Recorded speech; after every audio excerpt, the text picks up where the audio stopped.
দজ্জাল মাইয়া আপনারা আম করে ধরে দিয়েছেন? জান তো আমার পোলাটার মায়ের একেবারে পিসা ভালাইছে। জান না শূন্য এরকম মাইয়া কেমনে ধরে দিলেন? আর বউ হয়ে স্বামীর গায়ে কেমনে হাত তুলে? এটা তুই কি করলি? তোরে কি আমরা এই শিক্ষা দিছি? আমাগরে ছোট করলি, এই দিনও দেখাইলি। স্বামীর গায়ে হাত তুলতে গেলি কেন? সেইটার বিচারে এসে আবার আমাকে করা লাগতেছে। আমি যখন দিনের পর দিন মায়ের খাইতেছিলাম তখন তো আপনারা কেউ আগে আসলেন না, তখন তো কেউ বিচার বসাইলো না। মায়া মানুষ দেখে এই মাইয়ারে আমি আমার পোলার সাথে রাখুম না, আমি তালাকের ব্যবস্থা করতেছি।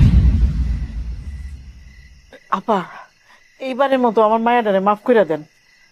আপার রাগের মাথায় কিছু করেন না। না না, আমি ওরে রাখুমি না।